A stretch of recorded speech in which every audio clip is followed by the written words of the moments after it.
Hi there, in this video I will do an overview of the tools, panels and personas in Affinity Designer user interface. So let's dive in.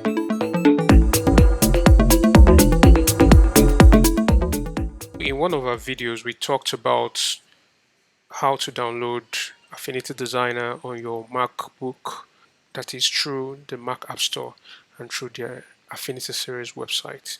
Or we will be looking at Affinity Designer user interface, the tool sets, the elements therein, and how we can put them to use in design.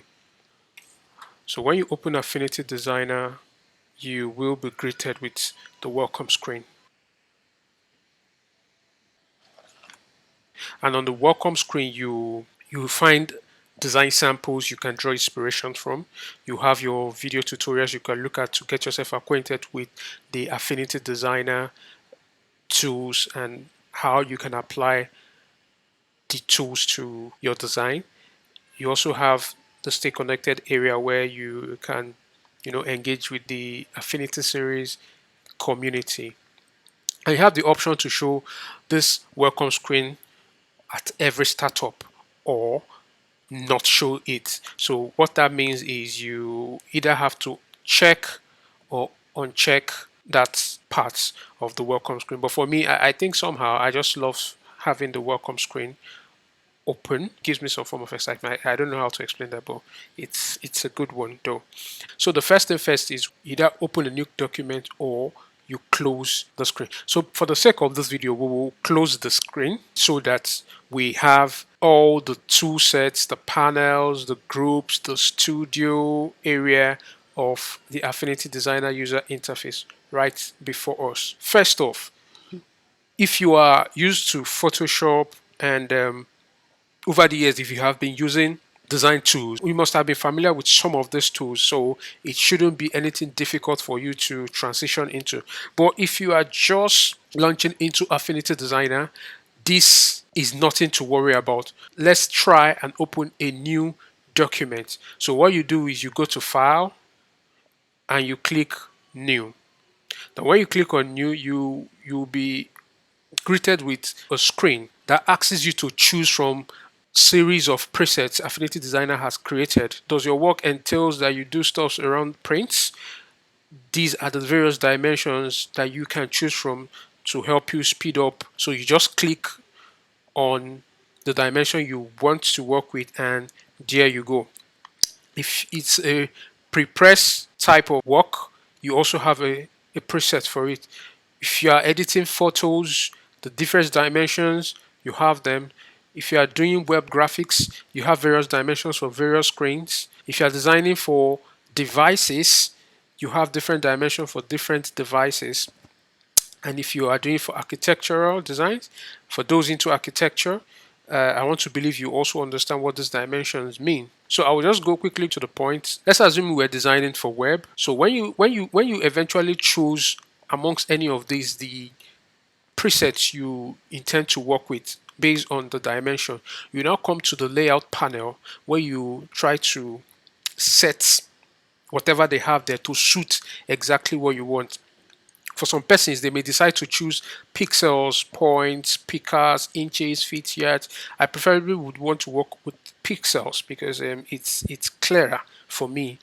You have the option to change your rotation of the document, whether you want them in landscape or you want them as portrait. You have the option to change the resolution, that is the DPI of the document you'll be working in. You also have the option of changing what color format you would want and the color profile. Usually I would advise you to leave your color profile in the sRGB format because I have noticed when you do designs in any other format and you export those designs, by the time any other person, take for instance your client who operates an sRGB color profile, views the design, it gives it a different color. You don't want that. You have the options to either tick or uncheck the document you're opening. So when you do this, what happens is either your document opens with a transparent background or it comes with a shaded or a filled background. I would rather just leave the other settings default as they are. Let's go ahead and just open a document and work with that. So let's say we want to open a 1920 a full HD size. If you notice from our layout here, automatically the dimension has changed and the DPI has changed because Affinity Designer understands that the design is meant for the screen. So it has automatically adjusted the settings to fit for screen. We'll click on create. When you click on create, you have a fresh document opened for you. If you remember when I mentioned that you can either open your document with a transparent background or have the background filled with color. So because I checked that part that says open with a transparent background, that is why you could have this checkered background which indicates that the background is transparent. With this opened, I can decide that I want this document to appear as an artboard and not just the way it has appeared. So what I'll have to do is I'll come to this that says artboard 2. I click on it and I go to insert artboard, and here we are. Now we can literally zoom out and we can duplicate this artboard by just pressing alt left click and drag, just like that. Okay, great. We have seen how we were able to duplicate the artboards and all of that. We can literally fill our artboards by clicking on the artboard and either coming to this place to select the color you want to fill your background with, or you come to this place and you choose from the color chooser and you also decide what color should fill your document. Now, having said that, let me delete this. Good. By the end of this video, I will also give one other tip on how you can really convert your document to a template such that when you need to do any design that needs that particular setup, all you need to do is go to that template, click on it, and you have your setup ready to start designing. Let's not forget that this video is basically a quick overview of the tools, the panels, and personas in Affinity Designer user interface. Let's talk about the personas in Affinity Designer. Affinity Designer uses different workspaces called personas, and these personas can be seen on the top left corner of the Affinity Designer interface. Here we have the designer persona, we have the pixel persona, and we have the export persona. These are the three main personas that make up the Affinity Designer user interface. Like, they are more like the different workspaces for different tools. The export persona is about the default persona you see when you launch the Affinity Designer user interface or when you need to work in the Affinity Designer user interface. The other persona comes in the course of the design you are doing. When the design persona is activated, we have our vector tools activated, which is on the left hand side of the screen, and they can also be referred to as vector based personas. Let's experiment with the move tool. Let's say you have a square, and remember we said you can literally change the color this way or that way. Let's say you have a square and you want to move the square. All you need to do is click on the move tool, click on the square, and you move. That's just it. You move. That's just it. Now, I have shown you how I created an artboard when we open the fresh document, and that is what it is. However, I can decide if I move, let's say I move this box out here, this square out here, I can make this square an artboard by clicking on artboard, selection, and insert artboard. Automatically, this has turned out to be another artboard on its own. Let's create another tool. Let's call it a circle. Let's call it a circle. Sorry, that's not a very clean circle. Let's say this is the circle we're talking about. Now, we have learned, or we have understood, that for us to move the tool, we need to click on the move tool, click on the object and move it around. But this time around, this is the node tool. We will soon dive deep. We'll soon get to understand what the node tool does. So for you to use the node tool, you need to convert the circle. We'll come back to the node tool later because that's when we begin to talk about node. There are some of these tools on this left hand side of the screen that looks like they have a tiny arrow pointing downwards. When you hold down on this arrow, it exposes other tools within the tools. These are actually called grouped tools. They are groups, e.g. this note tool, the artistic text tool, and the frame text tool within each other. Then you have the arrow tools that have other shape tools within it. Now let's go to the fill tool. Remember, I'm trying to touch base with the basics that can get you started in Affinity Designer before we begin to dive into the more complex tools that we can apply to our design to help boost or to help us achieve the intended output. We have the fill tool. What this fill tool does is when you select your object, you can literally drag and it helps you create gradients, and you can come to this point and decide how you want to change the color of your gradient. Say you want this green to be that much of a green, then you come to this point, you want this to be something different, let's say a yellow, and you can literally decide how much of the yellow you want and all of that. So that's the function of this. Now this is the lens tool. What this does is you can fade out any part of the shape you have created.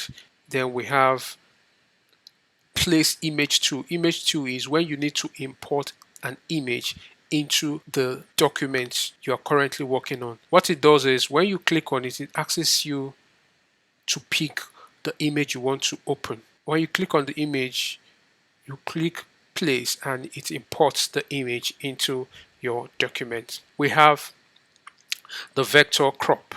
What this does is when you select the object, you can literally crop the object to the size or the shape you want it to have.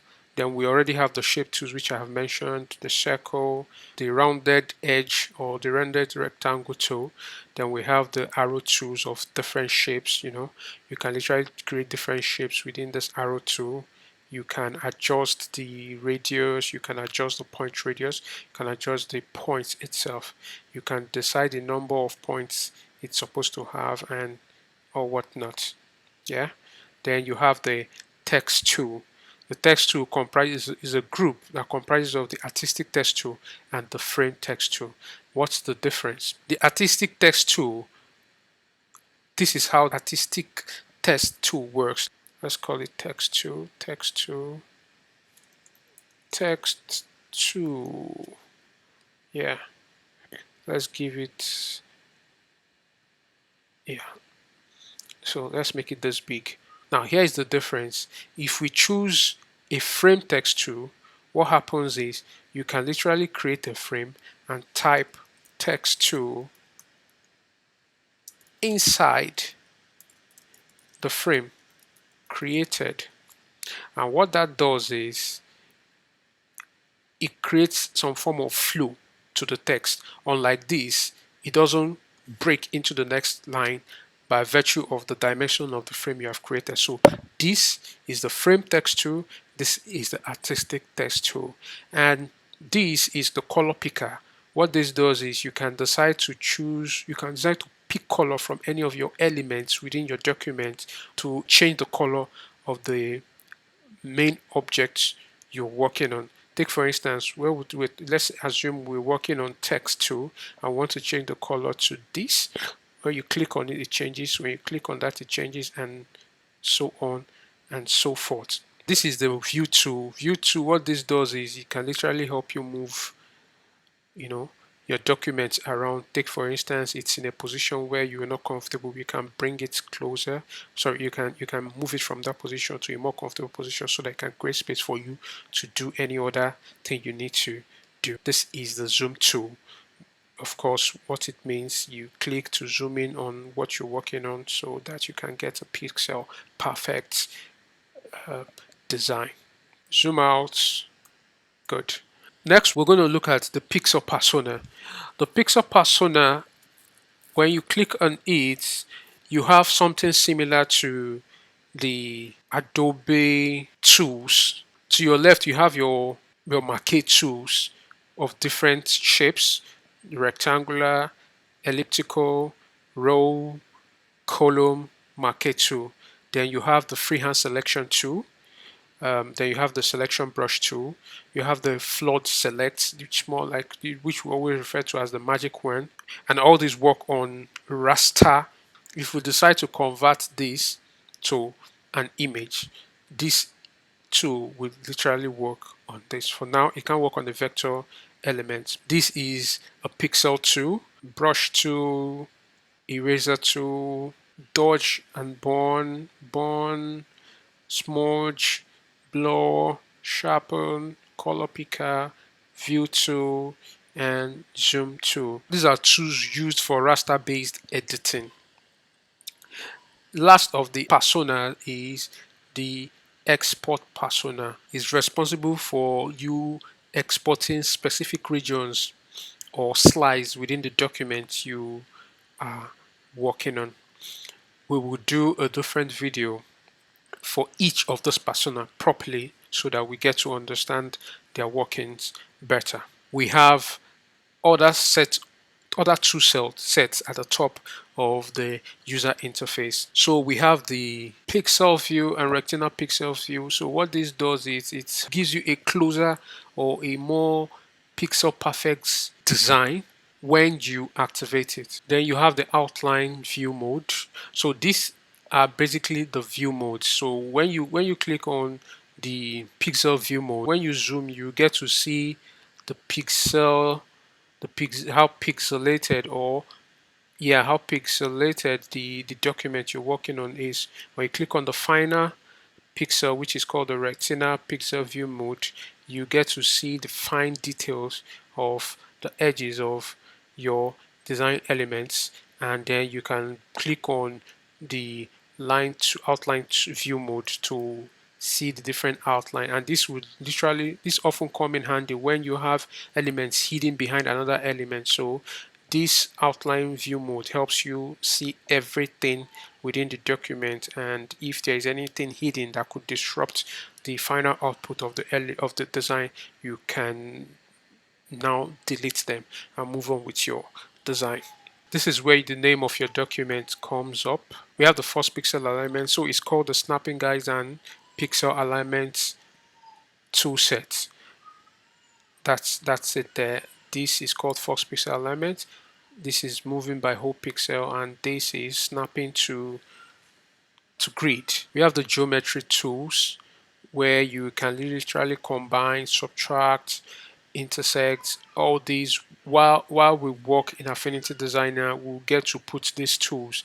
That's actually a great way to learn how to use these tools. With that being said, we move to the panels to the right. So on the right of the screen, we have a series of panels we can refer to as studio, and we have from the color to assets to swatches to the stroke to the brushes to the appearance. Then you have your layers where you see your different layers stacked on each other. You have your characters where you can set your character to how you want them. You have the paragraph, you have your special effects, you have your styles, textiles, and you can literally connect with some of the websites with free photos for use, free stock photos for use within your design. You can literally work on the transform from this panel, and you can see your history. You can undo to a point where you're comfortable with, and you have the navigator where you can move your documents from here to the position where you feel you are lot comfortable. You can go to preferences to set. So in Affinity Design, in Mac, when you go to Affinity Designer, when you click on, you can access preferences and change certain settings within your Affinity Designer by going to Affinity Designer, your title menu on Mac and edit menu on Windows. Click on it and you have access to your preferences, and you can literally change whatever you need. So you have the general preference, you have the color preference, the performance, user interface, tools, keyboard shortcut, and miscellaneous. When you access your title menu, you can go to your help and search for other things, tutorials, support, and the likes. I mentioned earlier that towards the end of this, we will look at how to create a document template in Affinity Designer, so that by the time you come back to Affinity Designer, I want to do something similar to that particular template. You don't need to create a template. You don't need to create it from scratch. You just import that template as it is. So let's say a circle here, and we want to have white outline for the circle and increase the stroke. So let's say we want for every document to open like this. Maybe because the designs we'll be doing requires that we'll just drop either an image or an element into the circle, so we don't have to recreate the circle. So after opening your document and you have created this, now you now want to save it as a template. What you would now do, you click on File, you say Export as Template. You choose where you want to export it to. For me, I think I picked this, and I had already created a folder, designer template. You click on it, then you click the name, let's call it template, and you click on save. When you do this, if you click to File, New, and go to Template, ask you to add a folder. You'll find the folder you have created in Document, and you click Choose. This is to help Affinity Designer know where to pull templates from. Then you click on your template you created, and boom. So now you see we have the same thing we've created here. We have it here as template. So that is the bonus. That is how you create your template in Affinity Designer. I hope I have been able to do justice to an overview of the user interface, the tools, the panel, and the personas in Affinity Designer. Thank you for watching, and see you next time.